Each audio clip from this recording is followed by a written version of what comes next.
이 시간에는 어린이들과 함께하는 시간입니다. 어서렴. 저희 교회에서 매 주일 예배에 어린이들을 초대해서 하나님의 말씀을 함께 나누고 또 축복하는 시간을 갖습니다. 그래, 여기 앉자. 여기 바닥에, 이쪽에. 그래, 날 보고 앉자. 날 보고. 어서오렴. 여러분 주변에 어린이들이 있으면 함께 초대해서 하나님의 말씀을 나누고 또 축복하는 이 시간에 동참하게 되기를 바랍니다. 잘 지냈니? 오늘 무슨 날이야? 부활절이야? 부활절이 어떤 날이에요?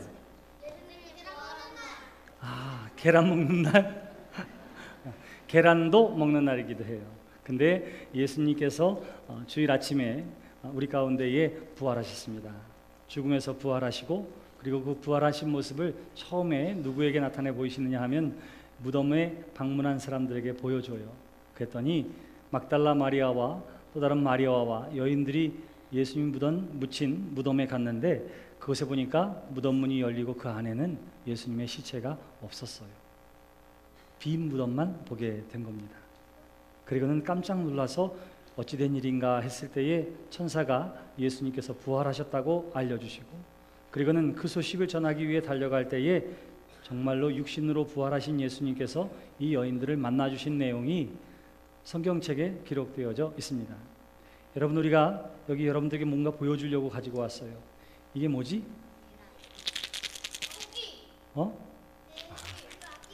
계란이야, 계란. 자, 뭐라고요? 다 계란이야, 계란. 계란이야. 이거 다 여러분들에게 줄 거예요. 근데 여기 뭐가 있어?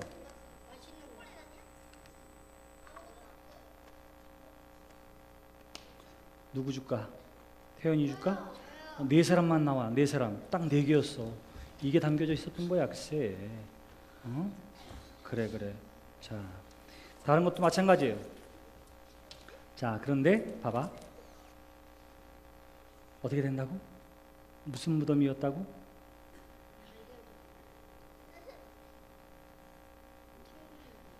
비어진 무덤이었어요. 또 다른 것도 마찬가지였죠. 아까 뭐 먹었지 우리?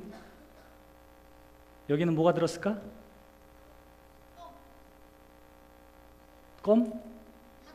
사탕? 뭐가 있을까? 한번 이야기해봐요. 뭐 들었을 것 같아? 여기에는? 초콜릿? 볼까?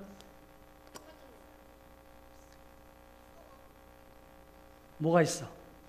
아무것도 없지. 뭔가 있을 것 같은데 아무것도 없어요.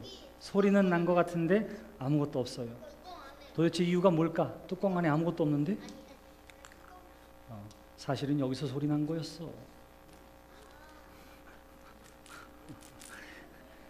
자, 있어 없어? 아무것도 없죠? 그래, 이거는 우리가 마술 시간에 쉽게 배울 수 있는 마술에 불과합니다. 눈속임에 불과해요. 근데 예수님의 부활을 목격한 모든 사람들의 증언은 마술이거나 속임수가 아니라 예수님의 말씀대로, 성경의 말씀대로 예수님의 시신은 장사된 지 사흘 만에 죽은 자 가운데에 부활하셨음을 성경이 증언하고 있어요. 저와 여러분들이 매 주일마다 예배에 나와서, 교회에 나와서 예배하는 것은 이와 같이 실제로 우리 가운데 부활하신 주님의 은혜와 은총을 기억하며 하나님 앞에 예배하는 것입니다. 이제 여러분들도 오늘 선생님을 따라가게 되면 그 부활의 주님을 믿는 그 믿음이 무엇인지에 대해서, 그 믿음을 가지고 살아가는 것이 어떠한 것인지에 대해서 우리가 함께 보고 배우게 될 거예요. 이러한 것에 속지 말고 정말 어떻게 된 실제로 비어진 예수 그리스도의 무덤을 보았던 여인들처럼 여러분들 안에도 이 부활의 신앙이 마음속에 꽉 찬 하나님의 사람들이 되기를 주님의 이름으로 기원합니다. 우리 일어나서 서로를 위해 축복하며 찬양할까요?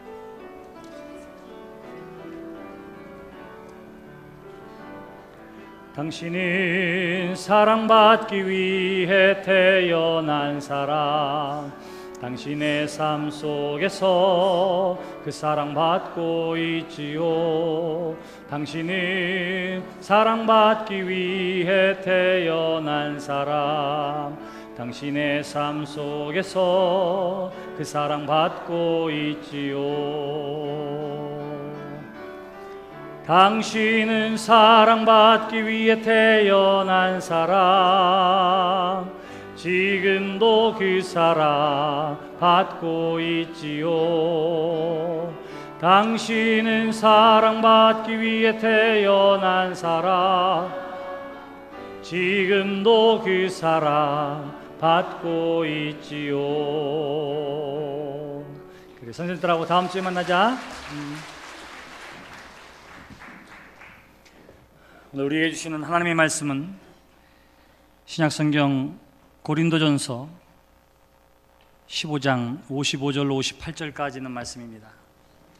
고린도전서 15장 55절로 58절까지 있는 말씀.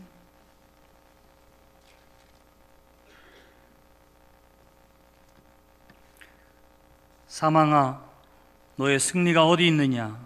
사망아, 내가 쏘는 것이 어디 있느냐? 사망이 쏘는 것은 죄요, 죄의 권능은 율법이라. 우리 주 예수 그리스도로 말미암아 우리에게 승리를 주시는 하나님께 감사하노니, 그러므로 내 사랑하는 형제들아, 견실하며 흔들리지 말고 항상 주의 일에 더욱 힘쓰는 자들이 되라. 이는 너희 수고가 주 안에서 헛되지 않은 줄 알미라. 이것이 오늘 우리에게 주시는 하나님의 말씀입니다. 오늘은 부활주일입니다. 6주간에 걸친 사순절 기간을 통해서 우리는 예수 그리스도께서 이 땅에서 행하신, 이 땅에서의 공생의 기간 동안에 이루어지신 일들과, 그리고 지난 한 주간 고난주간을 통해서 예수님께서 어떻게 체포를 당하시고 어떠한 모진 고난과 고통 가운데에 십자가에 달려 죽으셨으며 또 어떻게 장사되었는지 각각의 나눠드린 묵상집을 통해서 또 매일의 새벽 예배를 통해서 함께 하나님의 말씀을 나누어 왔습니다. 예수님께서 세상의 모든 죄를 대신 감당하기 위해 십자가에 달려 죽으시고, 그리고는 무덤에 장사되게 됩니다. 그리고는 안식 후 첫날, 곧 주일 아침에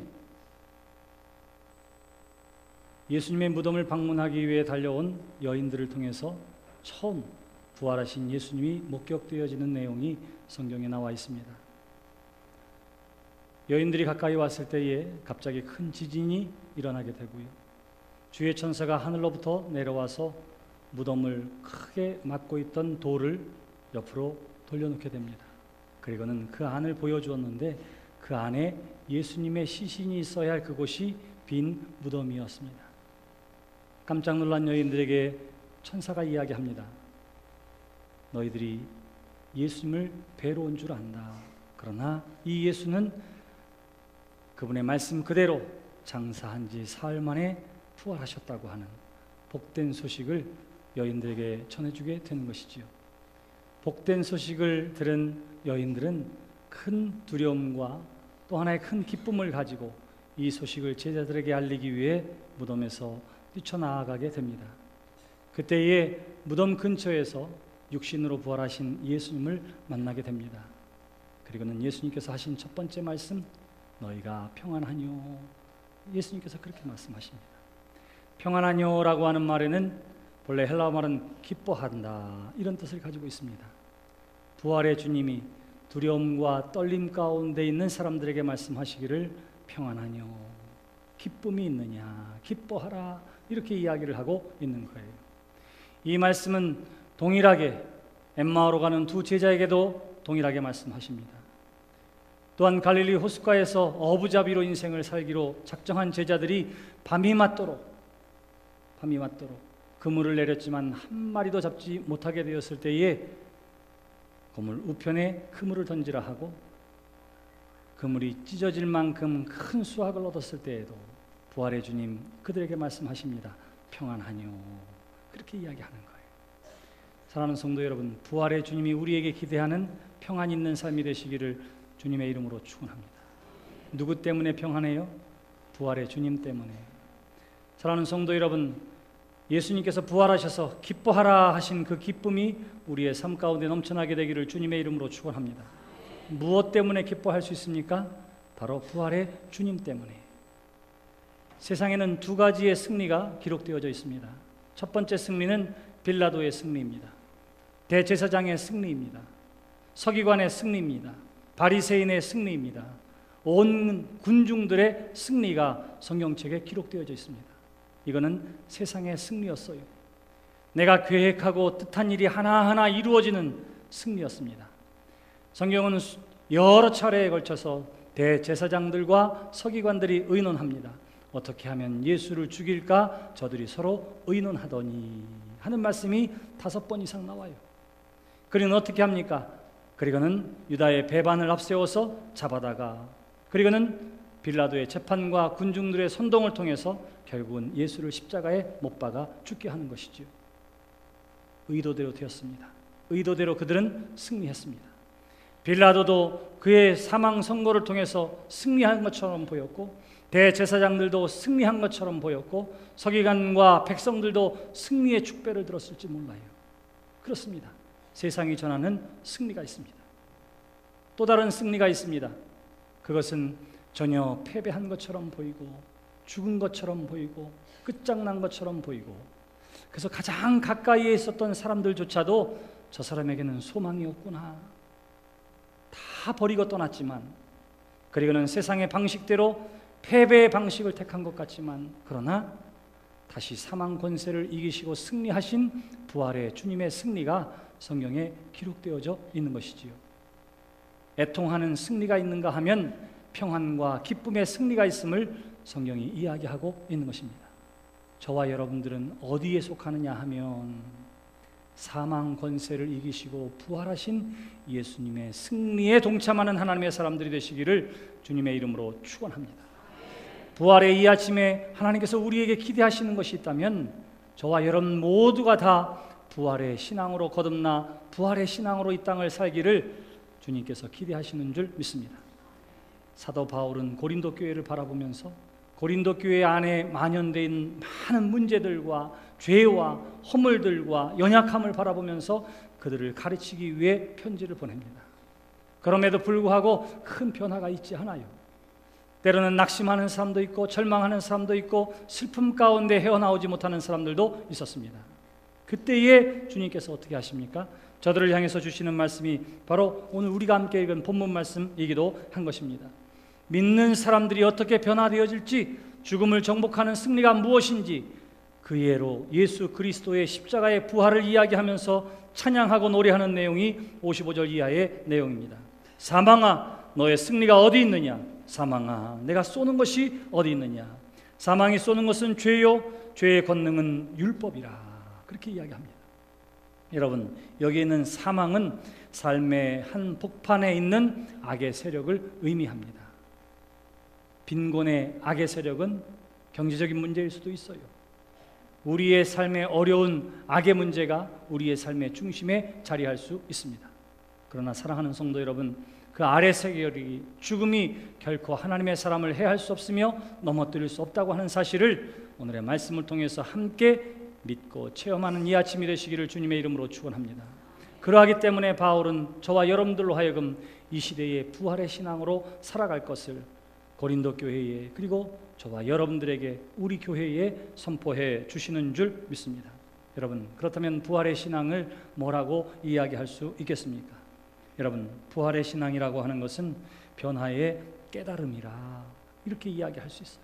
변화의 깨달음이라 혹은 우리의 시각의 변화라 이렇게 이야기할 수 있습니다.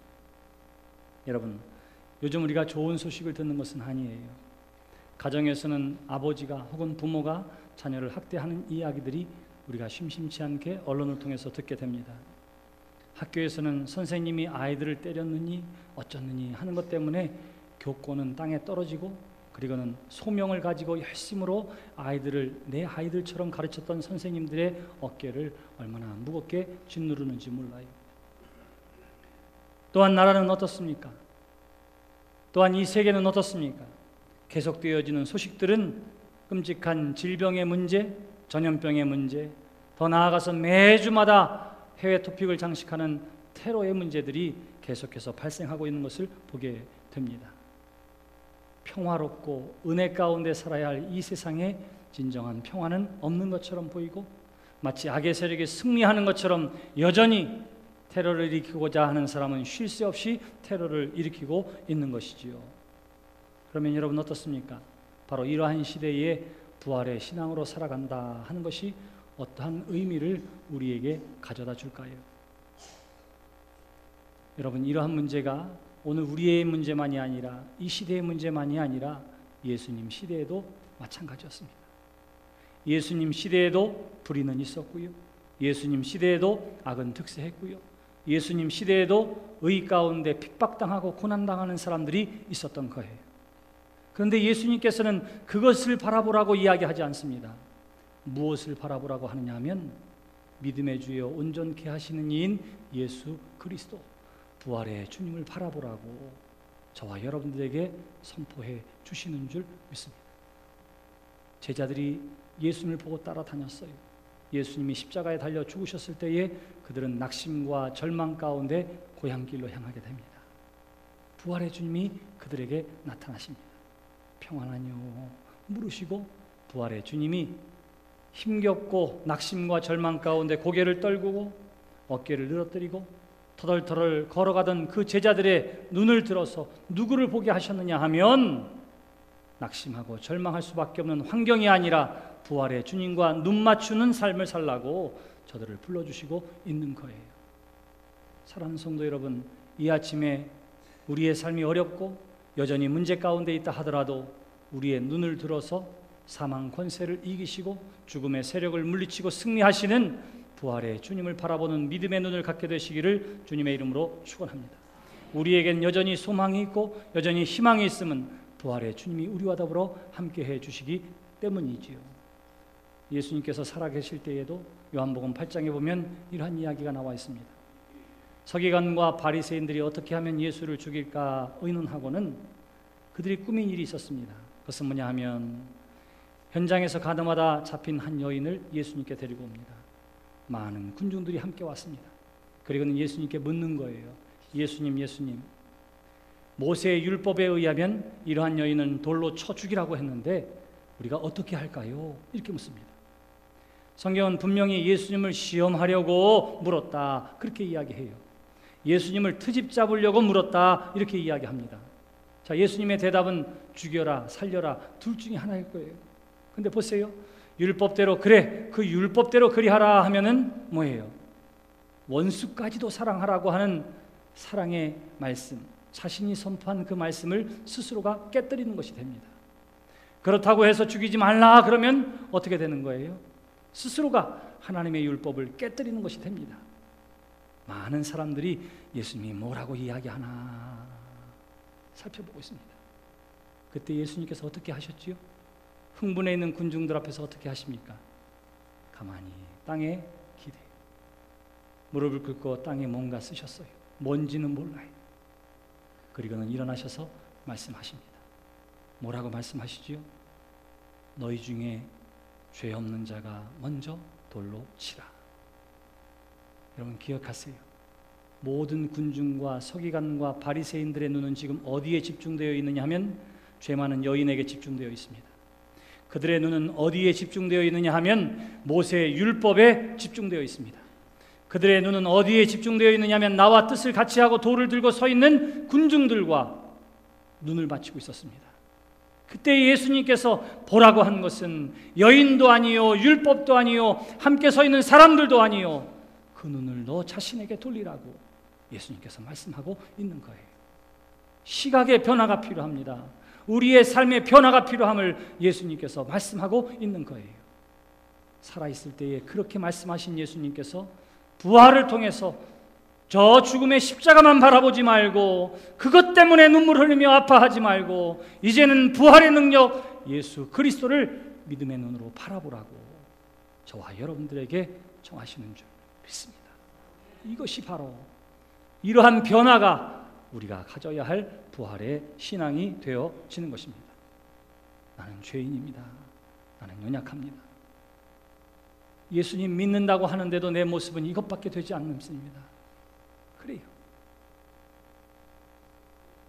사도 바울을 통해서 갈라디아서 2장 20절에 주시는 말씀이 무엇입니까? 그런즉 이제는 내가 십자가에 못 박혀 죽었다니. 그런즉 이제는 내가 산 것이 아니요 내 안에 그리스도께서 사신 것이라. 내가 이제 육체 가운데 사는 것은 나를 사랑하사 나를 위하여 자기 몸을 버리신 하나님의 아들을 믿는 믿음 안에 사는 것이라. 할렐루야. 바울의 고백이 무엇입니까? 저와 여러분 모두는 우리의 모든 죄가 누구와 함께? 그리스도와 함께 십자가에 못 박혀 죽은 존재라. 성경은 그렇게 이야기하고요. 그럼에도 불구하고 이 땅을 이렇게 살아가는 이유는 어디에 있느냐 하면 그 예수 그리스도를 믿는 믿음 안에서 살아가는 것, 이것이 부활 이후에 사는 구원받은 사람의 삶임을 성경이 이야기하고 있는 거예요.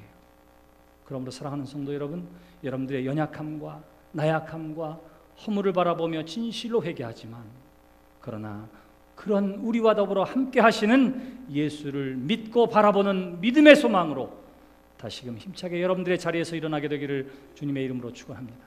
이것이 바로 우리가 가져야 할 변화의 눈이요, 변화의 삶이요, 부활의 신앙이 되는 것입니다. 또한 우리는 부활의 신앙을 뭐라고 이야기할 수 있느냐 하면 희망으로 살아가는 것이다, 혹은 희망으로 살아가는 것, 이것이 바로 부활의 삶이라, 이렇게 이야기할 수 있습니다. 예수님의 제자들 가운데는 힘 있는 사람들도 있었고, 또 예수님을 위해서라면 내가 죽기까지 할 수 있습니다, 장담했던 사람들도 있어요.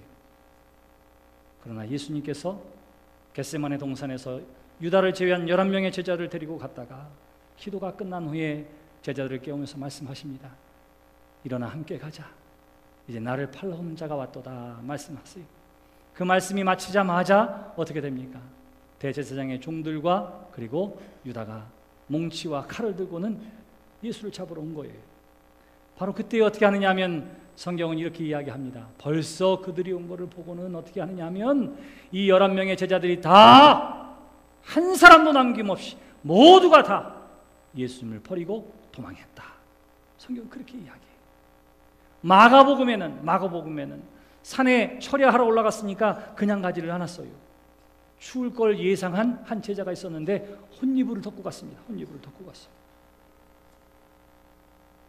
근데 그 위기에 때에 어떻게 하느냐면 너무너무 놀라서 급하게 도망하느라 혼이불도 벗어던지고, 근데 혼이불을 벗어던진다는 게 속옷까지도 던져버려가지고는 알몸으로 도망간 제자의 모습이 성경에 나와 있어요. 부끄럽고 힘든 모습으로 다 떠났습니다. 그리고는 어떻게 합니까? 이제는 끝났구나. 내가 소망으로 기대하던 예수님 저렇게 잡히고 저렇게 죽으시니 이제 우리의 삶은 끝났구나 하고는 처량하게 자신의 삶의 자리로, 3년 전 버렸던 그 삶의 자리로, 그 세상으로 다시 돌아가는 거예요. 그랬던 제자들이 여러분 예루살렘에 모여서 주의 복음을 증거하고 설교할 때 3,000명, 5,000명이 회개하는 역사가 나타나고, 방방곡곡에 흩어져서 자신의 목숨이 순교할 때까지 주의 복음을 증거하는 담대한 사도로 거듭나게 됩니다. 낙심했던 사람이 어떻게 그렇게 거듭나게 됐을까요? 누구를 만났기 때문에? 부활의 주님을 만났기 때문이에요. 부활의 주님을 만났기 때문에. 여러분들도 낙심할 수 있습니다. 여러분도 절망할 수 있습니다. 여러분도 연약함 가운데 있을 수 있어요. 그러나 세상의 모든 사망 권세를 이기시고 부활하신 예수 그리스도께서 여러분들의 삶 가운데 함께 하심을 믿는 믿음으로 산 소망을 갖게 되시기를 주님의 이름으로 축원합니다. 빅터 프랭클이라고 하는 의사요 심리학자가 있었습니다. 1942년도에 오스트리아 빈에서 독일로 가는 열차에 자신의 몸을 싣게 됩니다. 여행 가기 위해서 실은 것이 아니에요. 유태인이지만 고향 오스트리아에서 태어났는데 독일의 히틀러 정권이 이 유태인들을 말살하기 위해서 거기 있는 유태인들을 다 모아가지고는 어떻게 보면 열차에 실릴 거예요. 1,500명이 타게 됩니다. 자신의 객차에는 80명 정도가 가축처럼 있었어요. 며칠 동안 저 아우슈비츠 포로 수용소까지 가는 동안에 그들은 음식조차 제대로 공급받지 못합니다. 배설물조차 그 안에서 그냥 서서 해결해야 됐어요. 그렇게 비참한 모습으로 아우슈비츠 포로 수용소에 이르게 됩니다. 1,500명의 사람들이 기차에서 내리는데 SS 친위 대원이 이렇게 이야기하는 거예요. 오른쪽으로, 당신은 왼쪽으로, 당신은 오른쪽으로, 이렇게 구분을 하는데 이쪽으로 구분된 사람은 훨씬 많은 거예요. 빅터 프랭클이 내리는데 당신은 왼쪽으로 가세요. 그러는데 왼쪽은 얼마 안 됩니다. 그렇게 구분되어졌어요. 그리고는 수용소에 들어가서 추운 겨울 한날에 밤을 자게 됩니다. 아침에 일어나면서 우리랑 같이 온 사람들이 어떻게 됐을까 안부는 어떤가 안부를 물었더니요, 구분된 사람 1500명 중에 이쪽으로는 1300명, 이쪽에는 200명, 빅터 프랭크는 200명 가운데 한 사람이었는데 이 1300명은 간밤에 어떻게 됐느냐 하면 가스실에서 다 처형당합니다. 깜짝 놀란 그에게 비극은 그것으로부터 끝난 게 아니에요. 그로부터 전쟁이 끝나는 3년 동안 어떻게 하느냐 하면 계속해서 그 포롱 수용소 안에서 열악한 환경 가운데 죽어가는 사람들을 바라보게 됩니다. 그 속에서 그가 놀라운 사실을 발견해요. 그리고 나중에는 그가 자기가 발견한 이론을 가지고 로고테라피라고 하는 말을 가지고 사람들을 치료하기 시작했습니다. 그런데요, 어떠한 것을 발견했느냐 하면 사람들이 3년 동안 가만히 보니까 유태인들이 다 믿음을 가지고 있어요. 하나님이 언젠가는 우리를 구원해 주실 거야. 언젠가는 이게 끝날 거야. 좀 있으면 우리는 해방되게 될 거야. 이렇게 생각하면서 가만히 있는 사람들은 보니까 다 병들고 죽어져 가는 거예요. 막연한 기대를 가지고 있는 사람들은 어떻게 한다고요? 병들고 죽어가는 것입니다. 그런데 그 가운데에도 미래에 구원받을 것을 기대하지만, 그러나 오늘 지금 이 감옥에 갇혀있는 이 삶에도 의미가 있다고 생각하는 사람이 있습니다. 오늘의 삶의 의미를 발견하고는 어떻게 해요? 미래를 준비하는 사람들을 보니까 똑같이 열악한 환경에서, 똑같이 굶주린 환경에서도 건강을 유지하고 더 힘을 얻는 것을 발견하게 됩니다. 자기 자신도 그렇게 했어요. 그는 어떻게 하냐면 깨진 유리 조각을 가지고 면도를 합니다. 그래서 병들고 얼마 못 살 것 같은 사람들은 당장 가스실로 실려가기 때문에 한 사람 아침 조모 때마다 보게 되는데, 그 앞에서 단정하고 깨끗하고 온전한 모습을 보이기 위해서 어떻게 하느냐 하면 면도를 해요. 깨끗함을 유지합니다. 스스로를 건강하게 하려고 자기의 몸을 닦습니다. 무엇 때문에요? 똑같은데 장래에 내가 꼭 여기서 살아나게 될 날이 있을 거야. 이 전쟁은 끝날 거야 라고 생각하고 있지만, 그것으로 막연한 기대로 가만히 있는 것이 아니라 오늘 나에게 주어진 삶, 그 안에 삶의 의미를 가지고 일하고 살아갑니다. 그는 살아나게 되고요, 전쟁 후에 해방되어서 독일군이 어떻게 했는지를 알리고 나중에는 그에 의해서 노벨 평화상을 타게 되기도 합니다. 여러분, 그러한 감옥에서 저들이 무엇을 가졌다고요? 희망을 가지고, 그리고는 오늘의 삶의 의미를 살아가고 있는 것입니다. 부활의 신앙으로 살아가는 저와 여러분들도 마찬가지입니다. 우리에게는 부활의 주님이 함께 해주시고 우리 가운데 역사해 주실 것에 대한 분명한 믿음이 있습니다. 그리고는 우리의 죽음 넘어 영원한 하늘나라의 영생이 있음을 또한 우리는 믿고 있습니다. 그렇다면 이 땅에서 우리의 삶에도 의미가 있기 때문에 어떠한 의미로 삶을 살아야 할까요? 오늘 우리가 함께 읽은 본문 말씀 58절에 보시면 부활의 신앙, 영생의 신앙을 가지고 있는 우리가 이 땅에서 어떠한 삶을 살아야 할런지를 성경이 권면해주고 있습니다. 그러므로 내 사랑하는 형제들아, 견실하며 흔들리지 말고 항상 주의 일에 더욱 힘쓰는 자들이 되라. 이는 너희 수고가 주 안에서 헛되지 않은 줄을 알미라. 그렇게 이야기합니다. 여러분, 우리가 수고하는 일이 있어요. 주의 일에 더욱 힘쓰므로 수고하는 일이 있습니다. 근데 이것이 결코 헛되지 않다. 성경은 그렇게 이야기해요. 그 이유가 뭐냐 하면 부활의 신앙에 근거하고 있는 것입니다. 보이지 않는 하나님의 일을 해나가는데도 이게 헛된 일이 아니에요. 부활의 주님이 함께 하시고 보시기 때문에 그렇습니다. 그러므로 부활의 신앙을 가지고 어떻게 하라고요? 주의 일에 더욱 힘쓰는 자들이 되라. 여기서 주의 일이라고 하는 것은 14장과 10장의 말씀에 의하면 두 가지를 이야기합니다. 첫 번째는 뭐냐 하면 복음을 선포하는 거예요. 복음을 선포하는 것. 부활의 신앙을 가지고 이 땅에서 복음을 선포하는 주의 일에 힘쓰는 성도와 교회가 되기를 주님의 이름으로 축원합니다. 네, 맞아요. 복음을 증거하는 것입니다. 예수 그리스도의 복음을 나누는 것입니다. 여러분들이 입술을 열 때마다 아름다운 소식, 은혜로운 소식, 복된 소식, 생명을 살리는 일에 쓰임받는 입술이 되시기를 주님의 이름으로 축원합니다. 부활의 신앙에 사람에게 힘써야 할 주의 일, 복음 전하는 일. 두 번째가 있으니 그것은 곧 교회의 건설에 헌신하는 일이라. 곧 교회를 세우는 일이라. 이렇게 이야기합니다. 교회는 어떤 곳입니까? 하나님의 사람들이 모인 곳이에요. 하나님의 사람들. 하나님의 사람들이 어떤 사람들이에요? 스스로를 죄인입니다. 이렇게 생각하는 사람들입니다. 스스로 죄인입니다. 그리고 나는 이 죄 가운데 용서함 받은 은혜와 감격으로 살아갑니다 하는 다양한 사람들이 모인 것이 바로 교회입니다. 기질도 다르고 성격도 다르고 생각도 달라요. 근데 이것을 묶을 수 있는 오로지 하나는 뭐예요? 그리스도의 십자가의 사랑의 띠, 바로 이것이 저와 여러분들을, 우리 모두를 하나로 묶어 신앙의 공동체를 만들게 하는 것이지요. 그러므로 성경은 우리에게 그러한 신앙의 공동체가 아름다운 주의 몸 예수 그리스도의 피의 값으로 세운 교회를 아름답게 세우는 일에 힘쓰라고 우리에게 권면하고 있는 것입니다. 그러므로 사랑하는 성도 여러분, 부활의 신앙을 가지고 변화되어지고 새로워진 믿음의 시각을 가지고 희망에 근거한 삶을 살아가면서 더욱더 주의 일에 힘쓰는 하나님의 사람들이 되시기를 주님의 이름으로 축원합니다.